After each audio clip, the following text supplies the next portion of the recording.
ഹരേ കൃഷ്ണ. സർവം ശ്രീ രാധാകൃഷ്ണാർപ്പണമസ്തു. ഇന്ന് തിരുവോണ ദിവസമാണ്.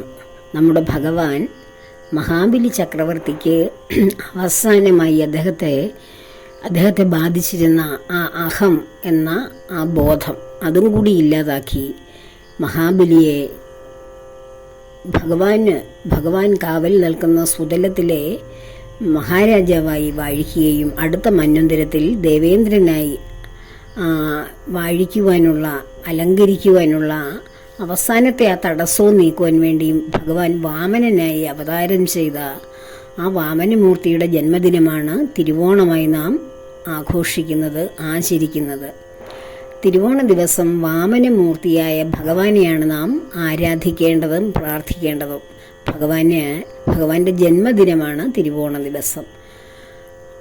നമ്മുടെ രാജ്യത്ത് മഹാബലിയെ പോലെ ശ്രേഷ്ഠനായ, സമാധാനപ്രിയനായ, സത്യസന്ധനായ, നീതി ബോധമുള്ള, എല്ലാ പ്രജകളെയും സ്വന്തം മക്കളെ പോലെ പരിപാലിക്കുന്ന ഒരു അസുരവംശ രാജാവ് ഭരിച്ചിരുന്നു. അസുരവംശത്തിൽ ജനിച്ചവനെങ്കിലും ദൈവികമായിട്ടുള്ള ധാരാളം ഗുണങ്ങൾ അദ്ദേഹത്തിനുണ്ടായിരുന്നു. അവസാനത്തെ ഒരു ദോഷമായി ഭഗവാൻ കണ്ടത് ആ അഹമെന്ന, ഞാൻ, എൻ്റേത് എന്ന ആ ഒരു ചിന്തയും ആ ഒരു ബോധവുമായിരുന്നു. അത് ഇല്ലാതാക്കാൻ വേണ്ടിയാണ് ഭഗവാൻ 3 അടി മണ്ണിനായി ഒരു കൊച്ചുകുട്ടിയായ വാമനനെ ആര് കണ്ടാലും ഓമനിക്കാൻ തോന്നുന്ന സുന്ദരക്കുട്ടനായ ബ്രാഹ്മണക്കുട്ടിയായി ജന്മമെടുത്തത്. ആ ദേവന്മാർ ഓരോരുത്തരാണ് ആ ബ്രാഹ്മണക്കുട്ടിയുടെ കയ്യിലുള്ള ഓരോ ഉപകരണങ്ങളും കൊടുത്തത്. ദണ്ടും കുടയും കമണ്ഡലവും എല്ലാം ഓരോ ദേവന്മാരാണ് വാമനമൂർത്തിക്ക് നൽകിയത്, അനുഗ്രഹിച്ചത്. അങ്ങനെ വാമനമൂർത്തി മഹാബലി ചക്രവർത്തിയുടെ കൊട്ടാരത്തിലേക്ക് എത്തുമ്പോൾ അവിടെ നടക്കുന്ന മഹായജ്ഞത്തിൽ പങ്കെടുക്കുവാൻ വേണ്ടി പല പ്രശസ്തരായിട്ടുള്ളവരും ബഹുമാന്യരും എത്തുന്ന ആ ഒരു വേദിയിലേക്ക് ഈ ബ്രാഹ്മണക്കുട്ടി കടന്നു ചെല്ലുമ്പോൾ കടന്നു ചെല്ലുന്ന വിവരമറിഞ്ഞ മഹാരാജാവ് വളരെ ആദരവോടുകൂടി തന്നെ നമ്മുടെ വാമനമൂർത്തിയെ സ്വീകരിച്ച് ആവശ്യം ആരായുന്നു. അവിടുന്ന് എൻ്റെ ഈ മണ്ണിലേക്ക്, എൻ്റെ ഈ യാഗശാലയിലേക്ക് കടന്നു വന്നതിൽ ഞാൻ ഏറെ സന്തോഷവാനാണ്.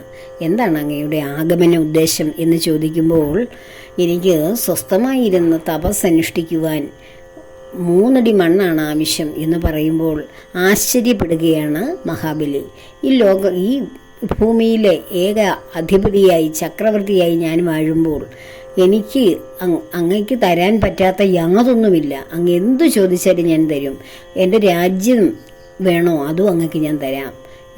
അതോ എൻ്റെ രാജ്യങ്ങളിൽ ഏതെങ്കിലും ഒരു ഭാഗമോ അല്ലെങ്കിൽ ഒരു ഗ്രാമമോ എന്താണ് അങ്ങക്ക് വേണ്ടത് അത് ഞാൻ തരാം. അല്ലെങ്കിൽ സുന്ദരിമാരായിട്ടുള്ള രാജകുമാരിമാരെ വേണോ പരിചാരകരായിട്ട്, അല്ലെങ്കിൽ വളരെ ആർഭാടമായിട്ടുള്ള ജീവിതം വേണോ, എന്താണ് അങ്ങക്ക് വേണ്ടത്, എന്ത് ഞാൻ തരാൻ തയ്യാറാണെന്ന് പറയുമ്പോൾ, എൻ്റെ രാജ്യത്ത് ഇതെല്ലാം ഉണ്ട് എന്ന് പറയുമ്പോൾ എൻ്റെ എന്നാണ്. ഭഗവാന്റെ ഭക്തനായ മഹാബലി എൻ്റെ എന്ന് പറയുന്നതിലുള്ള അനൗചിത്യം ഭഗവാൻ കാണിച്ചു കൊടുക്കുവാൻ വേണ്ടിയാണ് ഭഗവാൻ ആ വിശ്വരൂപം കാണിച്ചു കൊടുക്കുകയാണ്.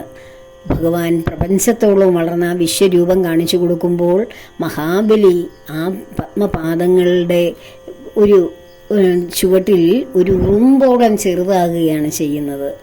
അപ്പോൾ ഈ പ്രപഞ്ചത്തിൻ്റെ കാരകനായ, പ്രപഞ്ചനാഥനായ ഭഗവാൻ പ്രപഞ്ചത്തിൻ്റെ ആ രൂപത്തിൽ, തൻ്റെ ആ വിരാട് രൂപത്തിൽ നിന്നപ്പോൾ മഹാബലിക്ക് തൻ്റെ മാംസചക്ഷുസ് കൊണ്ട് അത് കാണാൻ കഴിയില്ല. അതിനാൽ മഹാബലിക്ക് ശ്രേഷ്ഠമായ ഒരു അകക്കണ്ണ് കൊടുക്കുകയാണ്. ഭഗവാനെ കാണുവാനുള്ള, വിരാട് രൂപത്തെ കാണുവാനുള്ള പ്രത്യേക ചക്ഷുസ് കൊടുത്താണ് മഹാബലി ആ തേജോമയമായ ആ രൂപം ദർശിക്കുന്നത്. അങ്ങനെ മഹാബലിക്ക് ആ പാതാരബിന്ദങ്ങളിൽ ഇത് ഒന്നുമല്ലല്ലോ, ഒന്നാമത്തെ അടി കൊണ്ട് തൻ്റെ രാജ്യം, ഭൂമി മുഴുവൻ തീർന്നു. അടുത്ത അടി കൊണ്ട് പാതാളവും, 3ാമത്തെ അടി കൊണ്ട് സ്വർഗവും, ത്രിലോകങ്ങൾ തീർന്നു കഴിഞ്ഞു. ഇതിലെവിടെയാണ് ഇനി എൻ്റെ ഭൂമി? ഞാൻ എവിടെയായിരുന്നു രാജാവായിട്ടിരുന്നത്? ഈ പത്മപാദങ്ങളുടെ അടിയിൽപ്പെടുന്ന ലോകങ്ങളിൽ എവിടെയാണ് ഞാനുണ്ടായിരുന്നത്?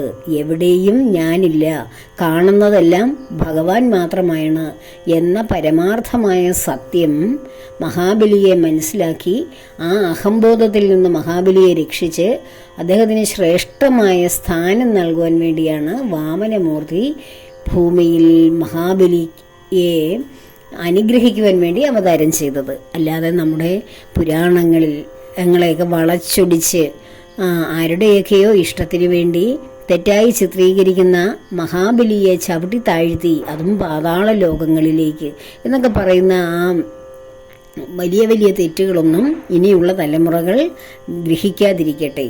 അതുപോലെ തന്നെ നമ്മുടെ മഹാബലി ചക്രവർത്തിയുടെ രൂപം വരച്ചിരിക്കുന്ന ഒരു കോമാളിയുടെ രൂപത്തിൽ വലിയ ശരീരമൊക്കെയായി ഓലക്കുടയുമായി നിൽക്കുന്ന മഹാബലി, അതൊന്നും അല്ല ശരിക്കും മഹാബലി. രാജാ രവിവർമ്മ മഹാബലിയെക്കുറിച്ച് വരച്ച ചിത്രമാണ് ഞാനിതിൽ കൊടുത്തിരിക്കുന്നത്. അപ്പോൾ നമ്മുടെ രാജ്യം ഭരിച്ചിരുന്ന ശ്രേഷ്ഠനായ, എല്ലാം തികഞ്ഞ ഉത്തമനായ ആ ചക്രവർത്തിയുടെ രൂപവും അദ്ദേഹവുമായി ബന്ധപ്പെട്ട തെറ്റായ കഥകളുമൊക്കെ പ്രചരിക്കുന്ന നമ്മുടെ ഈ നാട്ടിൽ നമുക്ക് ഇതിൽ നിന്നൊക്കെ ഒരു വ്യത്യസ്തമായിട്ടുള്ള ശരിയായിട്ടുള്ള മഹാബലിയുടെ കഥയും മഹാബലിയെയും വാമനമൂർത്തിയുടെ അനുഗ്രഹങ്ങളെക്കുറിച്ചൊക്കെ നമ്മൾ ബോധവാന്മാരാകണം. ഈ തിരുവോണ ദിവസം നമ്മുടെ ഏകാദശി വ്രതത്തിൻ്റെ പാരണ കഴിഞ്ഞതിന് ശേഷം ദ്വാദശി, അതായത് വാമന ദ്വാദശിയാണ് നമ്മൾ ആചരിക്കുന്നത്. അപ്പോൾ ഈ തിരുവോണ ദിവസവും വാമന ദ്വാദശിയും എല്ലാം കൂടി വരുന്ന ഈ പുണ്യ ദിവസം നമുക്ക് ഭഗവാന് നിവേദ്യങ്ങൾ സമർപ്പിക്കാം, ഓണസദ്യയൊക്കെ സമർപ്പിക്കാം. നമുക്കും വ്രതത്തിന് ശേഷം, പാരണയ്ക്ക് ശേഷം തിരുവോണ സദ്യയൊക്കെ കഴിച്ച് വ്രതം പൂർത്തീകരിച്ച് ധന്യരാവാം. അപ്പോൾ ഈ ദിവസം ഭഗവാനെ വളരെ അനുഗ്രഹമുള്ള വാമനമൂർത്തിയായി വന്ന നമ്മുടെ ഭഗവാന് വേണ്ടി ഈ ദിവസം നമുക്ക് സമർപ്പിക്കാം. എല്ലാവർക്കും ഐശ്വര്യം നിറഞ്ഞ, സന്തോഷം നിറഞ്ഞ, സമാധാനം നിറഞ്ഞ ഒരു ഓണം ആശംസിക്കുന്നു. എല്ലാവരും ഓണത്തിൻ്റെ തിരക്കിലായിരിക്കും, സദ്യ ഒരുക്കുന്നതിൻ്റെ തിരക്കിലും അതുപോലെ തന്നെ ഉപ്പേരി വറുക്കുന്നതിൻ്റെയും പലഹാരങ്ങൾ ഉണ്ടാക്കുന്നതിൻ്റെയും ഒക്കെ തിരക്കിലായിരിക്കും.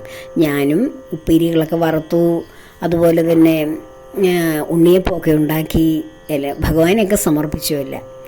അപ്പോൾ എല്ലാവർക്കും ഐശ്വര്യം നിറഞ്ഞ, സന്തോഷം നിറഞ്ഞ, സമാധാനം നിറഞ്ഞ, എല്ലാ ശ്രേഷ്ഠതയോടും കൂടി ഉള്ള വലിയ സന്തോഷത്തോടു കൂടിയുള്ളൊരു ഓണാശംസകൾ അർപ്പിക്കുന്നു. എല്ലാ കർമ്മങ്ങളും ഭഗവാന്റെ പത്മപാദങ്ങളിൽ സമർപ്പിക്കുന്നു. ലോകാ സമസ്ത സുഖിനോ ഭവന്തു.